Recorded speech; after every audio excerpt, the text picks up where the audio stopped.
Punjab police की Insta queen Amandeep की बात करेंगे, जो गिरफ्तार तो हो चुकी हैं लेकिन हर दिन उसको लेकर नए खुलासे हो रहे हैं। अमनदीप ने कांस्टेबल की नौकरी करते हुए करोड़ों की संपत्ति बनाई। वो लाखों रुपए की घड़ी पहनती थी, उसके पास करोड़ों की कोठी है। पुलिस अब पूरे ड्रग्स सिंडिकेट की जांच में जुट गई है। पुलिस ये जानने की कोशिश कर रही है कि अमनदीप को ये ड्रग्स आखिर कहां से मिलता था और वो कहां कहां ड्रग्स की सप्लाई करती थी। बर्खास्त कांस्टेबल पर बड़े खुलासे हो रहे हैं।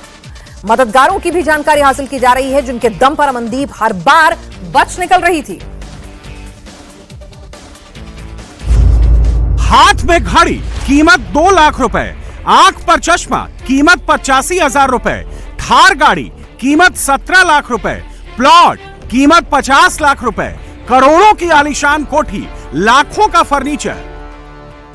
ये इंट्रोडक्शन किसी बिजनेस वुमेन का नहीं है, किसी एक्ट्रेस का भी नहीं है, ये प्रॉपर्टी किसी अधिकारी की भी नहीं है। ये सब शानो शौकत पंजाब पुलिस के कांस्टेबल रही अमनदीप कौर की है, जिसे 2 दिन पहले ही पंजाब पुलिस ने गिरफ्तार किया है, नौकरी से बर्खास्त किया है। अमनदीप महंगे विदेशी ब्रांड की भी शौकीन है। अपने इंस्टा रील पर इन ब्रांड को शो ऑफ करती भी नजर आती थी। इसमें उसके हाथ में राडो और रोलेक्स जैसी घड़ियां नजर आती हैं। वो पाकिस्तानी सूटों की भी शौकीन है। पाकिस्तानी सूट पहने उसके कई रील हैं। गुच्ची जैसे ब्रांड के महंगे चश्मे भी उसके पास हैं। अमनदीप ने अपने जीजा को बुलेट खरीद कर गिफ्ट किया था, लेकिन सवाल यह है कि एक कांस्टेबल की सैलरी पर इतनी दौलत कैसे आ सकती है? हजारों की सैलरी में करोड़ों का शौक कैसे पूरा हो सकता है? अमनदीप खूबसूरत है, सोशल मीडिया पर एक्टिव है। इंस्टाग्राम पर उसके 30,000 फॉलोअर हैं। उसके एक रील पर हजारों लाइक और कमेंट्स आते हैं। बठिंडा में गिरफ्तार हुई इंस्टा क्वीन अमनदीप कौर बदमाशों वाले गाने की शौकीन है।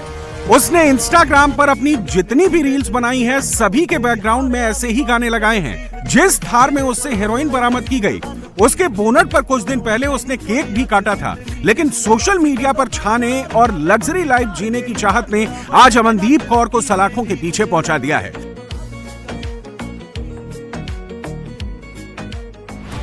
अमनदीप पिछले 14 साल से पुलिस की नौकरी में थी। उसके कारनामे ऐसे थे कि 14 साल की नौकरी में उसका 31 बार ट्रांसफर हुआ, 2 बार वो सस्पेंड भी हुई। अमनदीप को पंजाब पुलिस ने ड्रग तस्करी के आरोप में गिरफ्तार किया है। पुलिस को इनपुट था कि अमनदीप अपनी थार में ड्रग्स लेकर सप्लाई करने जा रही है। पुलिस ने जब उसे रोका तो पहले उसने वर्दी का रौब दिखाया, कार की तलाशी करने से रोक दिया, लेकिन पुलिस ने जबरन कार की तलाशी ली और कार से 17 ग्राम के करीब ड्रग्स बरामद हो गया। इससे पहले भी अमनदीप फजिल्का में बठिंडा ड्रग्स लेकर आ रही थी। पुलिस ने नाकेबंदी कर इसे रोक लिया। उस समय अमनदीप पुलिस की वर्दी की आड़ में बच निकली, लेकिन इस बार अमनदीप चकमा नहीं दे पाई। गिरफ्तारी तो हुई ही, नौकरी भी चली गई। अमनदीप की कहानी पूरी फिल्मी है। अमनदीप कौर के परिवार का बैकग्राउंड बेहद साधारण है। उसके माता पिता मिस्त्री का काम करते हैं और भाई प्राइवेट जॉब करता है। अब आपको बताते हैं कि इंस्टा क्वीन और पंजाब पुलिस की कांस्टेबल ड्रग तस्कर कैसे बन गई। अमनदीप 2011 में पंजाब पुलिस में भर्ती हुई थी। 2015 में उसने लव मैरिज की, लेकिन कुछ समय बाद ही वो अपने पति से अलग रहने लगी। 2020 में कोरोना काल में अमनदीप कौर की मुलाकात एम्बुलेंस ड्राइवर बलविंदर सिंह उर्फ सोनू से हुई। दोनों के बीच नजदीकियां बढ़ी और फिर दोनों पुलिस की वर्दी और एम्बुलेंस की आड़ में नशे का काला कारोबार करने लगे।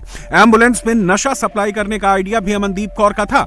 अमनदीप को जब पंजाब पुलिस ने कोर्ट में पेश किया, उस समय उसके साथ एक महिला ने मारपीट की। महिला ने आरोप लगाया कि उसके पति सोनू के साथ अमनदीप के अवैध संबंध हैं। जानकारी के मुताबिक बलविंदर को भी पुलिस ने आरोपी बनाया है। जिस समय अमनदीप को पुलिस ने कोर्ट में पेश किया, उस समय बलविंदर भी कोर्ट में मौजूद था, लेकिन पुलिस उसे गिरफ्तार नहीं कर पाई। अमनदीप के साथ हाथापाई करने वाली महिला का आरोप है कि अमनदीप के खिलाफ उसने पहले भी शिकायत दर्ज कराई थी, लेकिन हर बार वो अपने रसूख की वजह से बच निकलती थी। अगर उसका ट्रांसफर होता था, तब भी वो आईपीएस अधिकारियों और राजनेताओं से पैरवी कराकर अपनी मनमर्जी वाली जगह ट्रांसफर ले लेती थी। इतना ही नहीं, दूसरी महिला कांस्टेबल की तुलना में उसकी ड्यूटी भी कम ही लगती थी। अमनदीप की गिरफ्तारी के बाद उसके काले कारनामे एक के बाद एक बाहर आ रहे हैं। इससे पहले 2022 में अमनदीप कौर एसएसपी दफ्तर बठिंडा के सामने फिनाइल पीकर आत्महत्या करने की कोशिश कर चुकी है। ये ड्रामा इसने और इसके साथी ने मारपीट के मामले में गिरफ्तारी से बचने के लिए किया था। पुलिस को उस समय लेडी कांस्टेबल अमनदीप कौर और उसके साथी को संभालने में 2 घंटे लग गए थे। नहीं मानने पर इनकी गिरफ्तारी भी की गई थी। भले ही अमनदीप अपने रसूख के दम पर अब तक बचती आ रही हो, लेकिन इस बार उसका बचना नामुमकिन है, क्योंकि पुलिस को उसकी गाड़ी से हेरोइन मिल चुका है। अब बारी उसके अवैध प्रॉपर्टियों की है। पुलिस अब उसकी संपत्ति की जांच कर रही है।